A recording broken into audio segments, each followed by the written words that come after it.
तंत्र शास्त्र अद्वैत ज्ञान का मुख्य शास्त्र है, जो शिव की चैतन्य शक्ति का ही विलास स्वीकार करता है। वह सृष्टि व सृष्टा, जीव व शिव की सत्ता को भिन्न नहीं मानता। जिसे आत्मस्वरूप का ज्ञान नहीं हुआ हो, वही द्वैत में जीवन यापन करता है, जो अज्ञान मात्र है।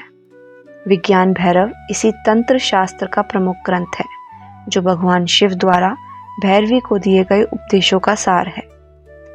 इसकी प्रमुख शिक्षाएं कुछ इस प्रकार हैं।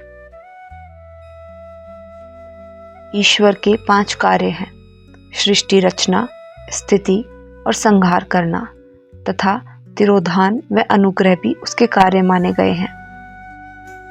तिरोधान के कारण यह जीव अपने वास्तविक स्वरूप को भूल जाता है, जिससे वह जन्म मृत्यु के फेर में पड़ जाता है। किंतु ईश्वर के अनुग्रह से ही वह जन्म मृत्यु के चक्कर से छूटकर मुक्त हो जाता है। वेद से श्रेष्ठ शैव शास्त्र हैं, शैव से श्रेष्ठ वाम, वाम से श्रेष्ठ दक्षिण, दक्षिण से कौल, उससे श्रेष्ठ त्रिक शास्त्र है। त्रिक से भी श्रेष्ठ सिद्धा, मालिनी और उत्तर श्रेष्ठ हैं। ईश्वरीय ज्ञान ईश्वर के अनुग्रह के बिना तथा बिना गुरु के भी नहीं होता। भैरव के निराकार और साकार 2 रूप बताए गए हैं। जो साकार स्वरूप हैं, वह सब अस्थिर व विनाशी हैं, सदा नहीं रहने वाले हैं, किंतु अज्ञानी जन उसी को सत्य व शाश्वत मानकर इसी की पूजा व आराधना करते रहते हैं। इसे सत्य मान लेना ही मिथ्या धारणा है। सत्य ज्ञान की प्राप्ति पर वह इसी प्रकार इस मिथ्या ज्ञान को त्याग देता है, जैसे सांप अपनी केचुली उतार कर फेंक देता है। उस निष्कल निराकार का वर्णन नहीं हो सकता। वह तो केवल बोध स्वरूप है, जिसका ज्ञान मात्र होता है। वह स्वानुभव का ही विषय है। उस परम तत्व का न कोई कारण है, न कार्य। वह सभी उपमाओं से परे है। वह एक ही अद्वितीय है, अद्वय है, उससे भिन्न कुछ भी नहीं है। सभी कुछ उसी के विभिन्न रूप मात्र हैं। वह दृश्य भी नहीं है तथा किसी प्रकार की कल्पना से परे है। उसकी परोक्ष अनुभूति ही होती है। वही एकमात्र चेतन स्वरूप है। शक्ति के 3 रूप हैं: परा, परापरा तथा अपरा। उसका परा रूप शिव में विलीन रहता है तथा अपने परापरा तथा अपरा रूप से वह सृष्टि की रचना करती है। शक्ति शक्तिमान से भिन्न नहीं होती। ईश्वर कृपा भी सब पर नहीं होती। वह भी किसी योग्य पात्र पर ही होती है, जिसके लिए आरंभ में प्रयत्न करना ही पड़ेगा। वह चेतन तत्व स्वयं कोई क्रिया नहीं करता, वह ज्ञान स्वरूप है। सभी क्रियाएं उसकी शक्ति से ही होती हैं। क्रिया उसका स्वभाव है। शक्ति का सारा कार्य चेतना के बिना संभव ही नहीं है। शक्ति इस चेतन का ही एक रूप मात्र है, जो उससे अभिन्न है। शिव को अर्धनारीश्वर इसलिए कहा गया है कि वह चेतन व शक्ति का संयुक्त रूप है। मनुष्य भी अर्धनारीश्वर है। शिव को साधा नहीं जा सकता। शक्ति की सहायता से ही शिव की पहचान होती है। जहाँ चेतना है, वहाँ शक्ति विद्यमान रहती ही है, तथा जहाँ शक्ति है, वहाँ चेतना है। दोनों अभिन्न हैं। जिस प्रकार सूर्य से उसका प्रकाश भिन्न नहीं है, उसी प्रकार शिव से उसकी शक्ति भिन्न नहीं है। जिस प्रकार वृक्ष के बीज में पूरा वृक्ष समाया रहता है, उसी प्रकार शिव रूपी चैतन्य तत्व में संपूर्ण सृष्टि समाहित रहती है। इच्छा, ज्ञान व क्रिया ही सृष्टि रचना का कारण है। शरीरों में वही शक्ति प्राणों के रूप में सभी जीवधारियों में विद्यमान रहकर उन्हें जीवन प्रदान करती है। यह प्राण शक्ति चेतन तत्व शिव की ही शक्ति है। सभी क्रियाएं इसी शक्ति से होती हैं।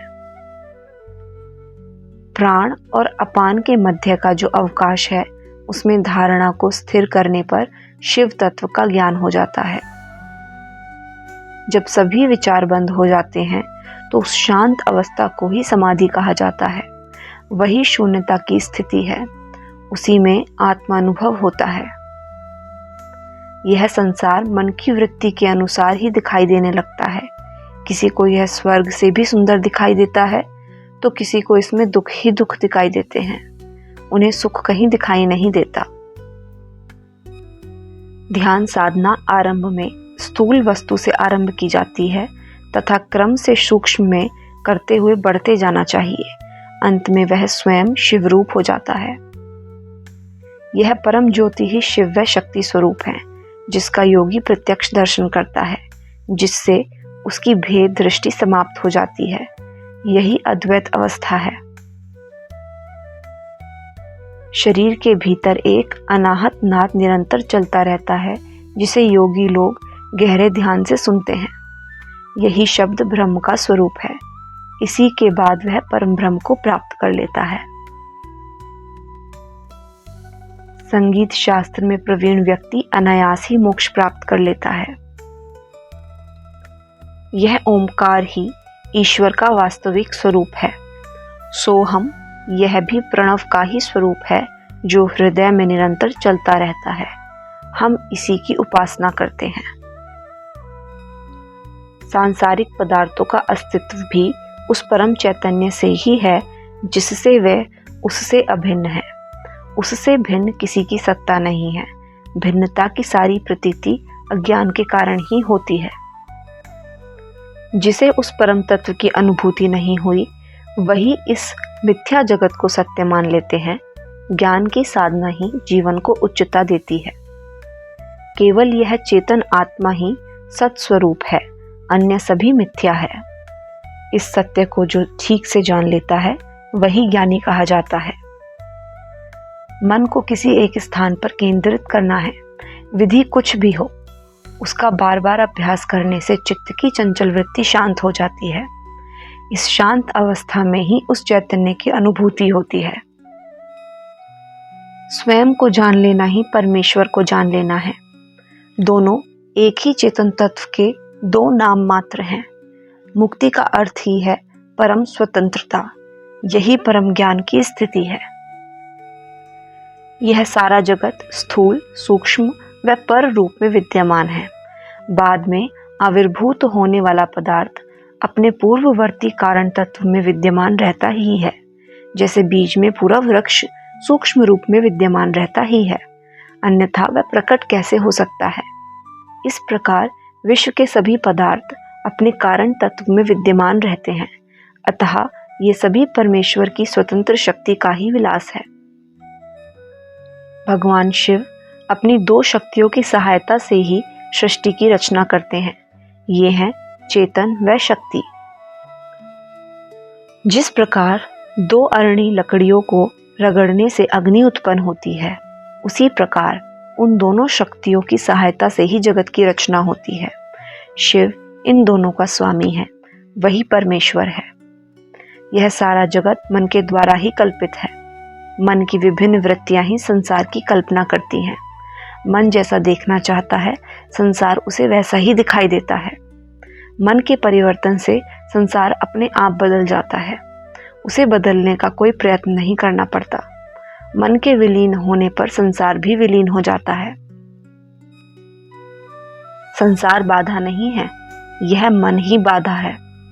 मनुष्य भ्रम ही है, किंतु इस मन के कारण उसे संसार ही दिखाई दे रहा है, ब्रह्म नहीं दिखाई देता। मन के विलीन होने पर वह ब्रह्म ही हो जाता है। विज्ञान भैरव की ये 112 विधियां मन की वृत्तियों को गलित करने की ही विधियां हैं, जिससे वह ब्रह्म स्वरूप ही हो जाता है। दो विचारों के मध्य जो अवकाश है, वह अवकाश ही उपयोगी है। वही स्थिर अवस्था है जिस पर ध्यान केंद्रित करने से उस चेतन तत्व की अनुभूति हो जाती है। जब तक पानी में हलचल होती रहती है, तब तक चंद्रमा का बिंब नहीं दिखाई देता। इसी प्रकार मन की चंचलता से ही आत्मा का बिंब नहीं दिखाई पड़ता। चित्त जब शून्य अवस्था में पहुंच जाता है, तभी यह ज्ञात होता है कि क्रिया का कारण भी वही है, तथा जो ज्ञान व ज्ञेय है, उसका ज्ञाता भी वही है। ऐसा ज्ञान हो जाना ही परम उपलब्धि है। चित्त की वृत्ति ही ऐसी है कि वह अपनी इच्छित वस्तु की ओर ही आकृष्ट होती है। उस समय दूसरी वस्तु की ओर उसका ध्यान ही नहीं जाता। जब उसे कोई इच्छित वस्तु नहीं मिलती, तभी वह व्यर्थ और अनुपयोगी को ही उपयोगी समझकर उसकी ओर आकर्षित होता है। अपने इष्ट के ध्यान में लगने पर वह सांसारिक पदार्थों की ओर आकर्षित होता ही नहीं। जब चित्त अपने इष्ट में इस प्रकार स्थिर हो जाए जैसे पवन रहित स्थान में दीपक की लौ स्थिर रहती है, तो इसी अवस्था में योगी को परमानंद की अवस्था प्राप्त होती है। इसी को ब्रह्म स्वरूप होना कहते हैं। मन के कारण ही संसार की सभी वस्तुओं में भेद की प्रतीति होती है। मन अभेद को नहीं जान सकता। आत्मा के तल पर ही अभेद का ज्ञान होता है। मनुष्य बाहरी विषयों में आनंद की खोज करता है, किंतु वह वास्तविक आनंद नहीं है। वास्तविक आनंद तो स्वयं के भीतर ही है, जो स्वयं की आत्मा है। मनुष्य को जो आनंद की अनुभूति होती है, वह उस चेतन आत्मा के कारण ही होती है, क्योंकि आत्मा स्वयं आनंद स्वरूप है। शरीरों में भेद होने से आत्म चेतना में भेद नहीं हो जाता। वह सब में समान रूप से व्याप्त है। ऐसा ज्ञान हो जाना ही परम सिद्धि है। कई अज्ञानी ऐसे हैं जो आत्माओं को भी भिन्न भिन्न मानकर उनमें भेद करते हैं। वे ईश्वर को भी भिन्न भिन्न मानते हैं। ऐसी दृष्टि ही संसार में विकृति पैदा कर द्वेष फैलाती है। भारत का तंत्र व वेदांत दर्शन ही समत्व की बात कहता है। अन्य कोई दर्शन इसकी बात नहीं करता। आनंद स्वयं के भीतर ही है। जो स्त्री सहवास से प्रकट होता है, स्त्री उसमें कारण नहीं है। वह स्त्री के अभाव में भी प्रकट हो सकता है। इसे ब्रह्मानंद सहोदर माना जाता है। भोजन पान से जो सुख मिलता है, वह भी स्वात्म सुख ही है। पांचों ज्ञानेंद्रियों द्वारा जो उत्तम विषय ग्रहण किए जाते हैं तथा उनसे जो आनंद मिलता है, वह आनंद ही स्वचेतना का आनंद है। यह आनंद ही ब्रह्म रूपता है। इसमें स्थिर हो जाना ही ब्रह्म हो जाना है। वह आनंद ही निज का स्वरूप है। आनंद मनुष्य का स्वभाव ही है। उसे प्राप्त कर उसी में तन्मय हो जाना, यही उपलब्धि है। जिन्हें आनंद नहीं मिला, वे ही दुखों के रोने रोते रहते हैं। आनंद में स्थिर हो जाना ही ब्रह्म स्वरूप हो जाना है। मन जिस जिस मनोहर व सुंदर वस्तु की ओर जाता है, उसमें उसे वही स्थिर करने का अभ्यास करे। इसमें मन को स्थिर करने से योगी परम आनंद में स्वात्म स्वरूप में प्रतिष्ठित हो जाता है। जब चित्त में किसी प्रकार का स्पंदन ही नहीं होता, कोई हलचल ही नहीं होती, तो समाधि की यही अवस्था परम गति है।